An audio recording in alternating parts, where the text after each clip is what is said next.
우리는 지난 석 달 동안 복음에 대한 이야기를 가지고 계속 말씀을 나눠왔습니다. 복음의 핵심은 바로 예수 그리스도이죠. 예수가 하나님의 뜻에 따라 이 땅에 오셨고, 이 땅에 예수님은 하나님의 나라를 말씀으로 선포하셨고, 하나님의 나라를 이 세상 가운데 보이셨습니다. 그리고 그는 자신이 말씀하신 대로 사람들로부터 고난을 당하셨고 죽으셨고 3일 만에 부활하셨죠. 말씀하신 대로 죽음을 이기시고 부활하셨습니다. 이것은 변할 수 없는 역사적인 사건이고, 그 사건은 사실로 우리가 알고 있는 바입니다. 그래서 예수님의 부활이라고 하는 것은 예수님의 제자들로부터 시작해서 예수가 우리의 온전한 구원자다라는 것이 선포되기 시작했다는 거죠. 바로 예수가 우리의 구원자이고 예수가 우리 하나님을 하나님이다라고 하는 것을 제자들이 선언했습니다. 그러니까 복음의 핵심은 바로 예수 그리스도다라고 하는 거죠. 그 예수 그리스도가 3일 만에 죽으셨고 3일 만에 부활하셨다라는 그 모든 사건이 하나님의 의가 되었다라는 얘기를 저는 여러분들에게 해드렸습니다. 그것은 바울은 예수 그리스도가 우리와 하나님 사이에 연결되는 화목 제물로 사용됐을 뿐만 아니라 인간의 죄로 인해서 죽을 수밖에 없는 우리들을 하나님과 연결시켜주는 유일한 중보자가 되었다라는 말씀을 이미 로마서에서 말씀을 드렸습니다. 그것을 설명하기 위해서 이스라엘로부터 내려오는 율법을 또 말씀을 드렸죠. 율법은 이 세상을 구원하기 위하여 예수 그리스도를 이 땅에 오도록 하는 그 복음의 핵심, 바로 예수 그리스도의 초점이 맞춰진 상태로 바로 구약 시대의 율법이라고 하는 것을 중간 매개체로 사용했다라는 것을 말씀을 드렸습니다. 구약에서는 하나님과 죄지은 인간 사이를 연결할 수가 없었고, 죄지은 인간은 사망이라고 하는 것을, 하나님의 심판을 받을 수밖에 없는데, 그 중간에 하나님께서 제사라고 하는 것을 둠으로 인해서 하나님께서 인간에 대한 죽음을 유보시켰다. 그래서 인간이 하나님 앞에 설 수 있는 도구가 되도록 하셨는데, 그것이 바로 율법에서 제정한 제사였다라는 것입니다. 그러기 때문에 하나님께서 구약에서 말씀해 주셨던 그 율법의 특히 제사라고 하는 부분에서는 반드시 피 흘림이 있어야 된다라는 말씀을 드렸습니다. 왜냐하면 피 흘림이라는 것은 죽음을 의미하고, 인간을 살리기 위하여 다른 짐승들을 대신 죽게 하셔야만 하는 하나님의 의가 있었다라는 것을 말씀을 드렸죠. 뿐만 아니라 구약에서 예수 그리스도의 예표에 대하여 우리에게 보여주신 예가 있는데, 그것이 바로 아브라함이 하나님 앞에 이삭을 제물로 드리는 과정에 한 예가 있었습니다.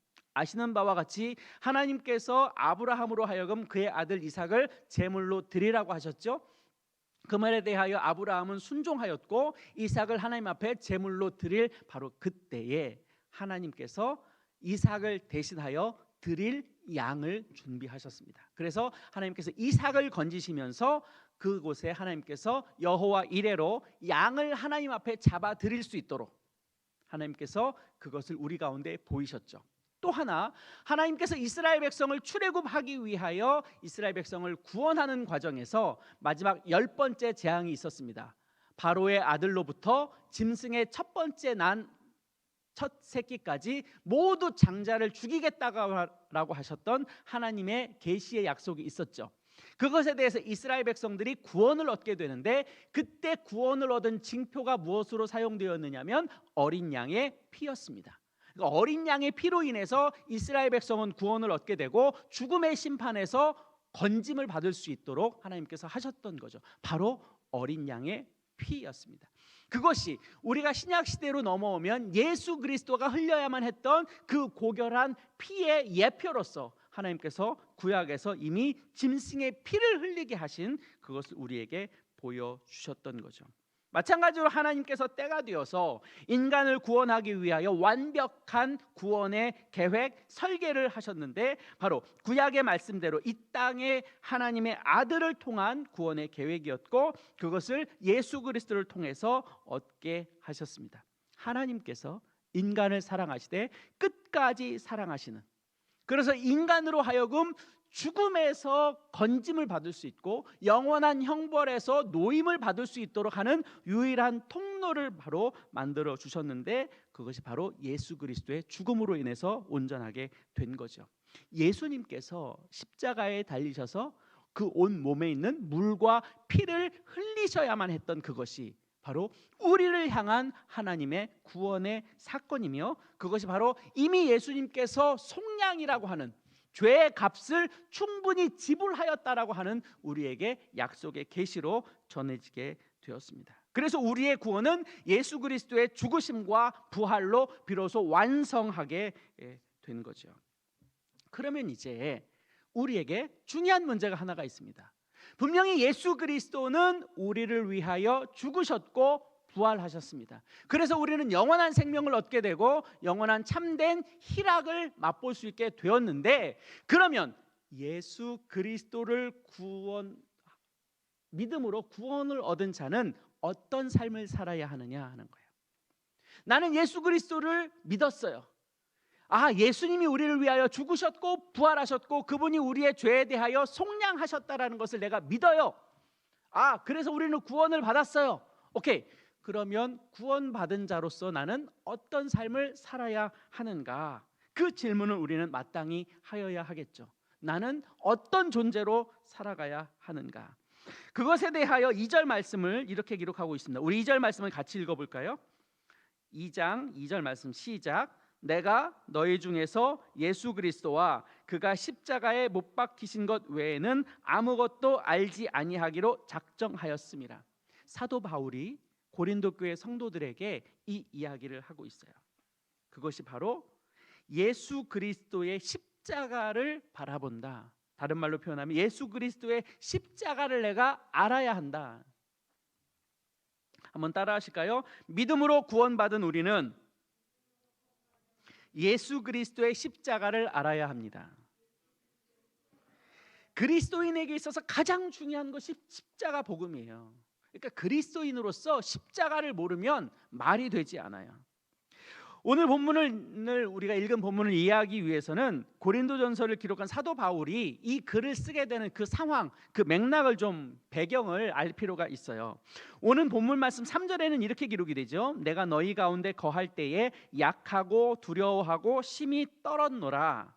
사도 바울이 고린도에 방문했을 때 이러한 마음 가운데 있었다는 거예요. 약한 마음, 두려움 가운데 있었다는 거죠. 근데 왜 고린도 교회가 세워질 때, 고린도에 복음을 전할 때 그 상황이 왜 사도 바울에게 약한 마음, 두려운 마음, 떨리는 마음이었었는가? 그것에 대해서 사도행전 17장에서 자세히 기록하고 있는데, 아시는 바와 같이 사도 바울이 사도행전 16장에서 제2차 전도 여행을 떠나요. 이 제2차 전도 여행을 떠나면서 비로소 유럽에 복음을 전해지게 되는데, 복음이 유럽으로 전해지면서 첫 번째 방문했던 도시가 빌립보, 그 다음에 데살로니가, 그 다음 베레아, 그리고 아덴을 거쳐서 그 다음 이제 고린도로 이어지게 돼요. 그때 고린도 방문을 하기 바로 전에 어느 도시를 방문하게 되냐면 아덴이라는 곳을 방문하게 돼요. 아덴이 어떤 도시인지 아시죠? 요즘 말로 말하면 아테네를 이야기해요. 아테네는 고대 헬라 문명의 발생지였어요. 그만큼 아테네는 철학과 문명이 뛰어난 도시였죠. 아시죠? 소크라테스, 플라톤, 아리스토텔레스 다 아테네 지역에 살고 있었던 사람들이었죠. 그만큼 학문이 발달된 곳이었고 문화가 발달된 곳이 바로 아덴이라고 하는 곳이에요. 이미 사도 바울도 학식으로 따지자면 누구에게 뒤질 만한 사람이 아니죠. 그러니까 당연히 아덴에 와서 복음을 전할 때는 그 사람들의 상황과 수준에 맞게 또 복음을 전했던 것이 사도 바울의 현실이었어요.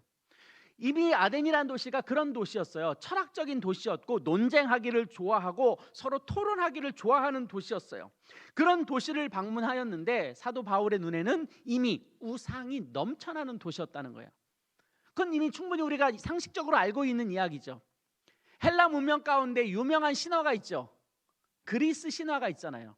그 그리스 신화에 수많은 신들이 등장하게 되죠. 물론 인간이 만들어 놓은 신도 있고 또 신화 속에서 나오는 여러 가지 신들이 있는데, 그런 의미에서 아테네는 굉장히 우상들이 많았던 도시 중에 하나였어요. 그래서 그것을 사도 바울은 사도행전 17장 18절에서 이렇게 소개하고 있어요. 바울이 아덴에서 그들을 기다리다가 그 성에 우상이 가득한 것을 보고 마음에 격분하여, 그렇게 기록하고 있어요.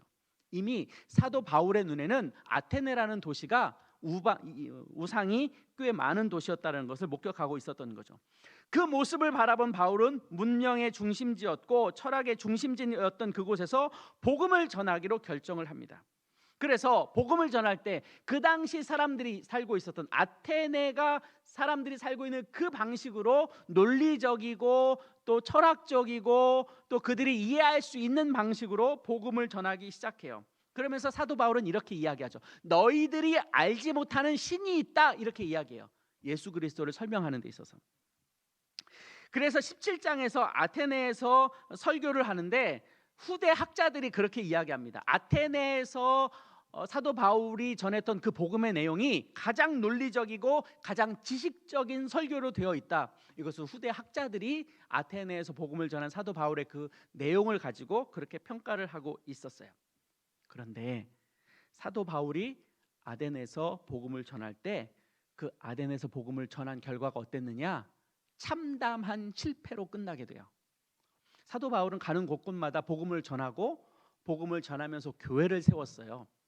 그건 마찬가지예요. 빌립보에서도 교회를 세웠고 데살로니가에서도 교회를 세웠고 베레아에서도 교회를 세웠어요. 그런데 아덴에 방문해서는 교회를 세우지 못하고 오히려 쫓겨나는 신세로 그렇게 아덴을 빠져나올 수밖에 없었어요. 학문에 대하여 누구도 뒤지지 않을 실력을 가진 바울이었는데 똑똑함으로 따지자면 누구 하나 그 사람과 비견될 수 없을 만큼 아주 훌륭한 학식을 가지고 있었는데도 복음을 전하는 데 있어서 아덴에서는 결실을 맺지 못했다라는 거예요. 이 실패로 인해서 사도 바울이 아덴에서 쫓겨나서 고린도에 가게 돼요.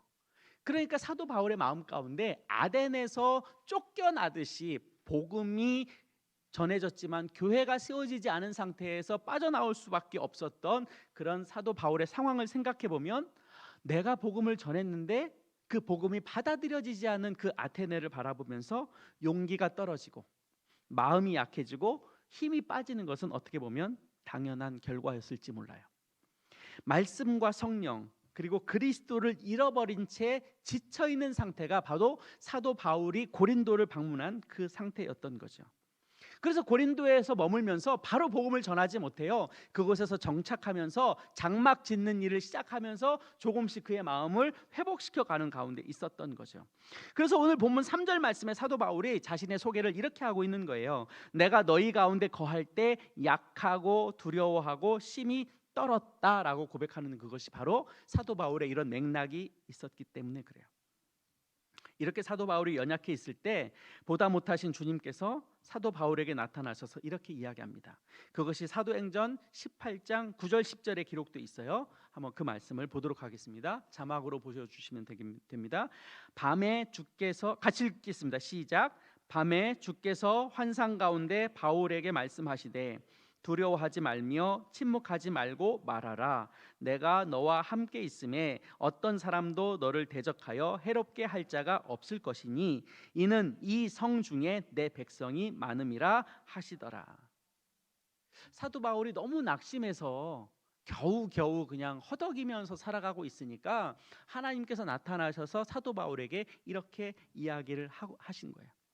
이 이야기를 들은 바울이 다시 용기를 내고 복음을 전하게 되었고 비로소 고린도에 교회가 세워지게 시작이 됐던 거죠. 이런 이해를 하고 나서 오늘 본문 4절 5절 말씀을 보세요.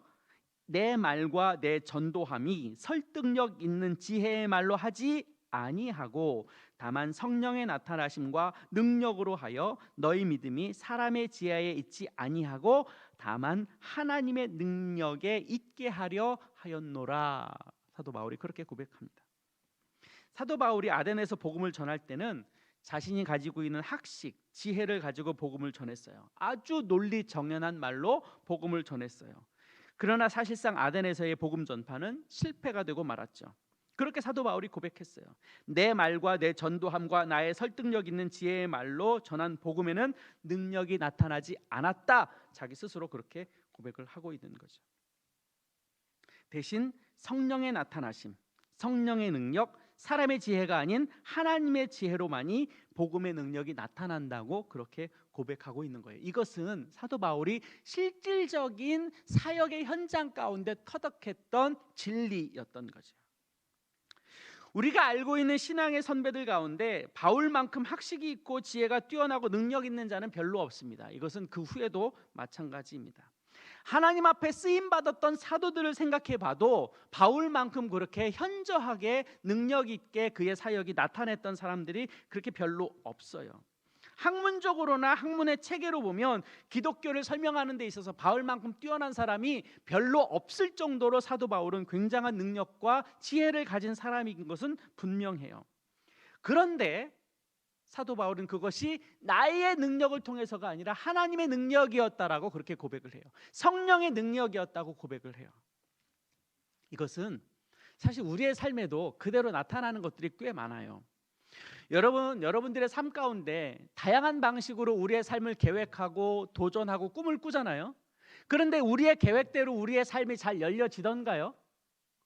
우리가 수고하고 애쓰고 최선을 다해서 공부를 다 했어요. 열심히 공부했어요. 그런데 여러분들이 열심히 공부한 것만큼 결과를 얻을 때가 많아요, 적어요?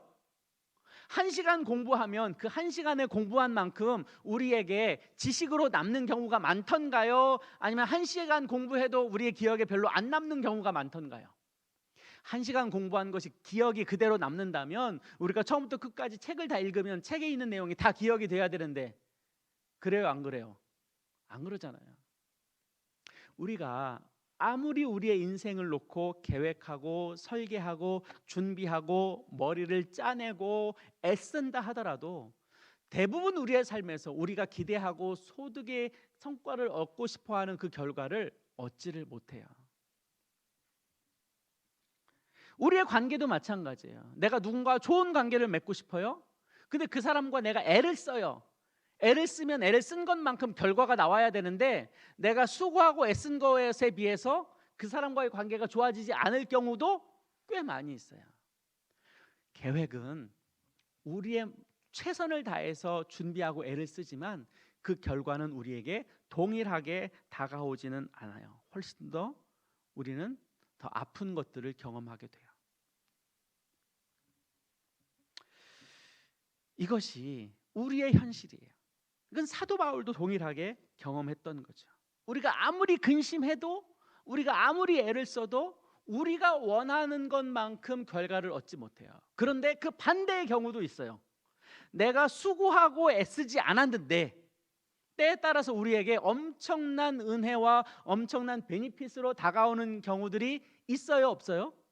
있어요. 내가 그만큼 애쓰지 않았는데도 하나님께서 우리에게 은혜로 채워주셨던 수많은 경험들이 있어요.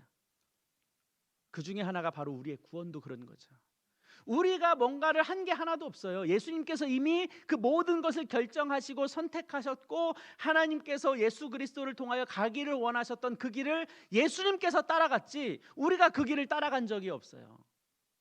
그런데 그 예수 그리스도의 은혜로 말미암아 우리에게 영원한 생명이라는 것이 거저 얻은 바 되도록 하신 하나님의 섭리가 있었던 거죠. 그러니까 우리는 자꾸 내 힘으로, 내 지혜로, 내 경험으로, 내 능력으로 해왔던 방식으로 꾸준히 우리의 삶을 살아가려고 해요. 근데 그 방법은 우리에게 좋은 결실이 없어요. 오히려 하나님의 지혜를 구하고 하나님의 은혜를 구하고 하나님을 바라볼 때 우리에게 다가오는 은혜들이 훨씬 더 크다라는 것을 우리는 이미 체득하고 살아가지요. 사도 바울이 4절 5절에서 우리에게 이미 가르쳐 주신 바예요. 성령의 나타나심과 능력으로 또 하나는 하나님의 능력으로 이것이 바로 우리가 우리의 삶 가운데 놓여져 있는 은혜를 경험할 수 있는 통로가 되는 거죠. 이것을 구체적으로 적용하고 있는 사도 바울의 그 고백이 2절에 있는 거예요. 우리 2절 말씀 읽어보셨지만 한 번 더 읽어보도록 하겠습니다. 2절 다 같이 시작. 내가 너희 중에서 예수 그리스도와 그가 십자가에 못 박히신 것 외에는 아무것도 알지 아니하기로 작정하였습니다. 내 삶에 성령의 나타나심, 성령의 능력이 나타나시기를 원하고 내 삶에 하나님의 능력이 나타나기를 원한다면 바로 그것을 위해 우리는 예수 그리스도와 십자가에 대하여 아는 것을 게을리하지 않는 것이 중요하다고 사도 바울은 우리에게 가르쳐주고 있는 거죠. 우리가 이 세상의 지혜자가 되려면 누구를 알아야 하느냐면 예수 그리스도를 알아야 해요. 우리가 이 세상에서 나를 통하여 하나님의 능력이 나타나기를 원한다면 십자가에 우리의 마음을 정해두는 것이 좋습니다. 어쩌면 참 이것이 어떻게 보면 엉뚱한 소리 같이 들릴 수 있어요. 어떻게 보면 이 말씀은 우리가 어떤 문제 상황과 어떤 어려움 가운데 있을 때 아무것도 하지 말고 십자가를 바라보고 십자가만 쳐다보면 문제가 해결되는가, 그런 뜻으로 이야기하는 것은 아니에요. 우리의 일상에서 매 순간 예수 그리스도와 우리의 구원을 인도하시는 십자가를 깊이 묵상해야 된다라는 뜻이에요. 우리의 삶의 목적과 방향이 세상의 방식과 다르다는 것을 우리가 믿을 필요가 있어요. 우리가 하나님 앞에서 살아간다라고 하는 것은 우리가 세상의 방식을 선택하지 않는다는 거예요. 하나님이 우리에게 보여주셨던 그 방식을 우리가 따라간다라는 것을 의미해요. 그럴 때 하나님의 방식을 따라간다라고 할 때 우리가 봐야 할 것은 바로 예수 그리스도가 하나님 앞에서 어떤 삶을 보여줬는가, 하나님께서 예수 그리스도의 어떤 삶을 통하여 이 세상의 모든 사람 위에 뛰어난 이름을 그에게 주시고 세상의 모든 권세 잡은 자들을 그의 무릎 앞에 꿇게 하시는 그 이유가 무엇인가. 바로 예수 그리스도가 하나님 앞에 순종하며 그의 길을 따랐다라고 하는 것에 답이 있는 거죠. 그런 의미에서 우리에게 십자가가 중요해요. 그냥 여기에 달려있는 이 십자가를 바라본다고 문제가 해결되는 것이 아니라, 여러분들 지금 테이블 앞에 놓여있는 십자가 편말 달려져 있는 스티커 붙여있는 그것에 있는 십자가를 바라본다는 것이 아니라 주님이 가셨던 그 길의 십자가를 바라보는 거예요. 그분이 가셨던 그 길을 우리가 소망하고 그 길을 우리가 따라가기를 원하고 예수님께서 하나님 앞에 보여주셨던 그 순종의 길을 내가 동일하게 가겠노라고 결단하는 그것이 우리가 바라봐야 할 십자가의 표상이라는 거예요. 그럴 때 우리에게 하나님의 능력이 나타나요. 우리가 그 길을 간다라고 하는 그것이 복음의 능력으로 간다는 거예요. 굉장히 세상적으로 보면 미련해 보이죠. 능력 없어 보이죠. 별 볼 일 없어 보여요. 아주 찌질하게 보여요. 세상에 능력이 없으니까 십자가를 바라본다고 하지. 아니요, 세상의 방식과 하나님의 방식은 달라요.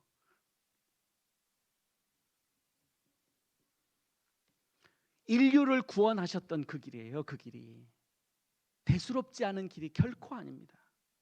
하나님께서 예수를 통하여 온 인류를 구원하게 하였던 유일한 그 길이 십자가의 길이에요.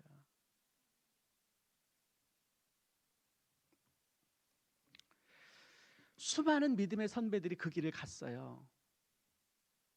제가 요즘에 성도님들 가정을 신방하는 대신방 기간이었어요. 제가 성도님들 가정을 신방하면서 말씀을 나누다 보니까 그분에 비해서 제가 가진 믿음이 너무 보잘것없고 부끄럽다는 것을 너무 많이 느껴요. 어느 권사님 가정을 방문했어요. 뭐 세상적으로는 참 그렇게 형편이 좋지 않아요. 그냥 제 솔직한 심정에 어떻게 저렇게 버티고 사실 수 있을까, 그런 마음이 들어요. 근데 그분이 늘 새벽 예배를 안 빠져요. 새벽 예배 몸도 피곤하시고 말씀 들어보니까 관절도 안 좋고 허리도 안 좋고 허리도 잘 제대로 펴시지도 못해요. 그런데 매일매일 그 어려운 일을 해 가시면서 삶을 살아요. 그런데도 새벽 예배를 안 빠져요. 그래서 제가 여쭤봤죠. 어떻게 그렇게 그러실 수 있으세요? 몸도 불편하신데. 근데 그분의 고백이 그러지 않고서는 살 수가 없어요.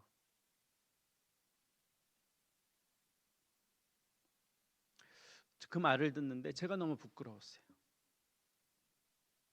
저거 아니면 안 되는, 예수 그리스도의 은혜 아니면 단 하루도 살 수 없다고 하시는 그 어르신의 고백을 제가 들으면서 예수를 믿는다는 게 과연 뭔가, 나는 너무 편하게 예수를 믿는 거 아닌가 하는 심정이 들었어요. 세상적으로는 별 볼 일 없어요. 뭐 그렇게 대단한 능력이 없어요. 정말로 힘겹게 살아가요. 정말 매일매일 힘겹게 살아가시는 분이에요. 그런데 예수 그리스도를 내가 바라보지 않으면, 그분 앞에 내가 기도하지 않으면 하루를 살 수 없다고 이야기해요. 또 어떤 분은 늘 새벽 예배 나오시다가 요즘에 못 나오시는 분이 계셨어요.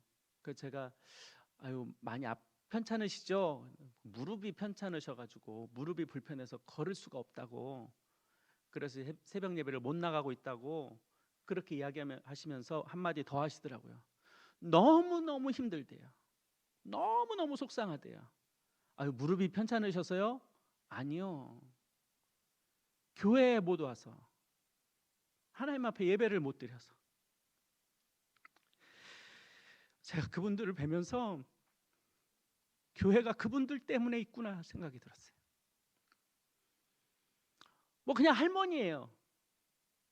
그냥 그렇게 연세가 드셔서 불편한 몸을 이끌고 지내시는 분이세요. 그런데 그분이 바라는 그 예수 그리스도하고 우리가 바라는 예수 그리스도의 그 표상이 다른 것 같아요. 그분에게는 예수 그리스도가 전부인데 우리는 예수 그리스도가 전부가 아닌 것 같은 거죠. 그분에게는 예수 그리스도가 가셨던 그 길이 정말로 닮고 싶고 따라가고 싶은 것이 그분들의 심정인데 나는 아닌 것 같아요. 나는 그만한 믿음이 없는 것 같아요. 제가 너무너무 부끄러웠어요. 제가 말씀을 들고 신방하는 목사지만 제가 그분들에 비해서 너무 형편없는 신앙을 가졌다는 것을 제가 느끼면서 하나님 앞에 얼마나 부끄러웠는지 몰라요. 잘 살았으면 좋겠죠. 부자였으면 좋겠죠. 다른 사람들보다 위에 있었으면 좋겠죠. 하나님 앞에서는 그게 하나도 안 중요해요. 우리가 하나님의 예수 그리스도의 십자가 앞에 하루하루를 사는 것이 더 중요해요.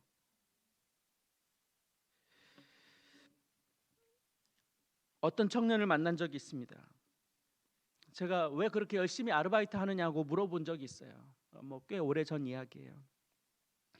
근데 자기가 가진 것으로는 하나님 앞에 드릴 게 없어서 내가 아르바이트 하면서 하나님 앞에 헌금 드리고 싶어서 아르바이트 한다고 그렇게 고백했던 청년도 있었어요. 죄송합니다. 우리 교회 청년부, 이 자리에 있는 청년부들 포함해서 여러분들은 얼마나 하나님 앞에 정직하게 헌금하는지 잘 모르겠어요. 근데 안 불편하죠. 하나님 앞에 더 드리고 싶어서 애타하는 마음이 우리에게 있었으면 참 좋겠는데 그러지 않는 것 같아서 조금 마음이 아파요. 하나님이 거지가 아닌데 우리의 몇 푼 안 되는 돈을 받고 싶어서 그러는 거 결코 아닌데 하나님께서 더 좋은 것을 주시기 위해서 우리에게 우리의 소득을 구별하여 드리라고 이야기하시는 건데 우리가 하나님 앞에 드리는 것이 아깝기 시작하면 우리는 하나님 앞에 예물 못 드리죠. 우리의 중심이 어디에 있는지를 한번 돌아볼 필요가 있어요. 나는 정말 십자가 앞에 살아가고 있는가? 나는 정말 예수 그리스도를 나의 구주로 영접하고 그 믿음으로 살아가기를 원하는가? 예수님이 우리에게 보여주셨던 그 십자가의 길을 나는 여전히 가기를 소망하는가? 아니면 십자가 하면 그냥 이 교회 예배당에 걸려있는 십자가를 쳐다보고 있고 그렇게 살아가는 것은 아닌가? 예수 그리스도의 구원의 십자가가 진짜입니다. 바로 그러한 우리의 믿음의 선배들을 통해서 우리의 신앙은 이어져 왔어요. 그리고 우리는 그 길을 따라가 배울 겁니다. 그래야만 합니다. 여러분들이 적어도 이 교회에서 여러분들이 장차 이 교회를 짊어져야 할 청년들이라면, 이 교회가 내 교회라고 여기는 마음이 여러분들 마음 가운데 있다면 여러분들은 다른 길이 아니에요. 예수 그리스도가 가셨던 그 길을 보아야 돼요. 그걸 놓치면 안 돼요. 그걸 바라보실 수 있어야 돼요. 적은 발걸음이라도 괜찮아요. 1cm를 향하여 가더라도 괜찮아요. 한 발자국 뜀뛰기를 하지 않아도 괜찮아요. 1cm씩 주님을 향하여, 주의 십자가를 향하여 나아가는 그런 애씀과 도전이 있어야 돼요. 그것이 십자가를 바라봄이에요. 그거 어떻게 해요? 우리는 하기 어려워요. 네, 할 수 없어요. 내 힘으로는 할 수 없어요. 그래서 우리가 하나님의 선한 능력을 의지할 수밖에 없는 거예요. 내 힘으로 안 되니까, 내 능력으로 안 되니까. 다시 한번 우리의 믿음을 돌아보시고 내가 누구를 바라보아야 할 것인가, 내가 어디를 향하여 우리의 표대를 정할 것인가를 주의 복음 앞에 겸손히 믿음으로 우리의 신앙을 고백할 수 있었으면 좋겠습니다. 우리 선한 능력으로 한 절만 찬양하고 우리 같이 기도했으면 좋겠습니다.